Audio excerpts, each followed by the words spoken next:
Hey everyone.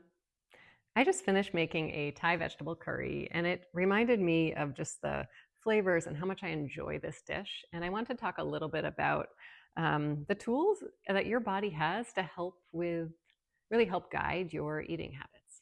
Oftentimes we are looking outside ourselves for how we should eat, we should eat, how much we should eat. That's not our fault. The world kind of teaches us that there's this um, great answer out there that we're looking for. But really, you have so many tools within your body. And oftentimes, many of us have learned quite young that we can't trust our bodies to tell us what to eat and how much to eat. And so, by coming back to the body and really increasing your awareness of enjoyment around your meals and how food feels in your body, can really help guide your eating habits in a way that usually feels quite good. And so we'll kind of go top to bottom here. So starting the eating experience, really taking in the visual appearance of your food. How does this food look to you? Are you noticing colors and textures? What about the food looks good? What type of a dish is the food in, right? If I had this curry on a plate kind of like laid out, it probably wouldn't look all that appealing, but putting it in a nice dish, maybe even have some colorful herbs on top if you really like to get creative with garnishes. But starting there, how does the food look to you? The next thing would be, how does the food smell? What is the aroma of the food? Some foods might not have an aroma at all, and some might be quite aromatic. So just start by taking in the aroma of our food. This is often something we kind of just bypass as we jump into eating.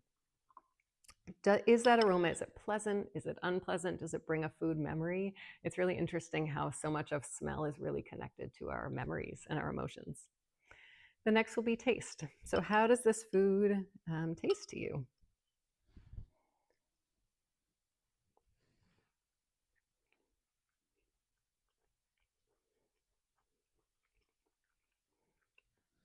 Along with taste, how is the texture, right? Are you having to chew so much something so tough or crunchy that it's, not a texture that's all that enjoyable? Is it so creamy that, you're kind of wanting more texture? What's the texture like? What's the taste and what's the texture like? Is it pleasant? Is it unpleasant? Is it kind of neutral? Could it be any better for you, right? Could a little heat, a little bit of sweetness, a little bit of saltiness, a little more flavor really enhance the meal for you? As you eat your meal, try to keep paying attention to taste. It's interesting how when we eat a meal, usually we taste it like the first couple bites and then we start paying attention to something else and we're really not tasting at all. But our taste does change as we eat a meal. And actually, as you start to get full, when you're about 70 to 80% full, our taste buds actually intentionally shift so that food isn't tasting quite so appealing. And it's this kind of inside cue we have that we're filling up. So play around with that. Start paying attention to taste and see what you notice. As we eat our meal, it moves down into our stomach right about here. It stays in our stomach for maybe 30 minutes to 2 hours or so, depending on your body and what you ate. How's the food feeling in your stomach? Right? Just start paying attention and noticing. This may be impacted by the type of food you ate.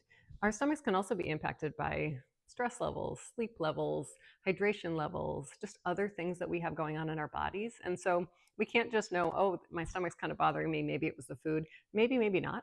But something for you to just pay attention to, right? If you continue to eat certain food and it's just not sitting as well, sometimes even certain times a day, certain foods feel better than others. Just notice it. Listen to your body. The other thing to pay attention to is over the course of about 2 to 4 hours after we eat a meal, it's impacting our energy levels, right? We're eating for energy. How's your body feeling for the couple hours after from an energy perspective, right? Are you getting a lot of energy and then you're kind of dropped off after an hour and a half? Or is it really sustaining you to your next meal? I know for myself, if I eat a bowl of cereal in the morning, I get about an hour and a half and then I kind of feel like I'm plummeting.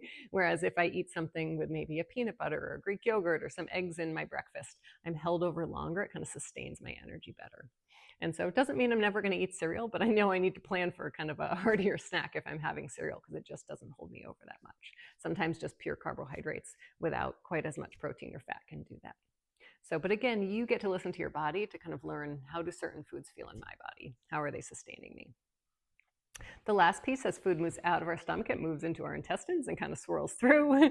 And that process can happen over the course of about a day, even longer, maybe 2 days. And so if you're having discomfort or pain or bloating, diarrhea, constipation, that again may be due to the food, may just be due to what's going on in your body, but we can start paying attention. Are there certain foods that are impacting that more for me or less for me? And would I want to take a break on that food and just see if I feel any different, right? Your body has all these cues to guide you. So hopefully that's a place to get started. You don't have to do it all at once. If anything, just start with your senses, right? Smell, taste, sight. What is food looking like? Again, is it pleasant? Is it unpleasant? Or is it kind of neutral? Are there ways we can add more enjoyment to that piece of food? All right, I hope this was a good start for you, and thanks for watching.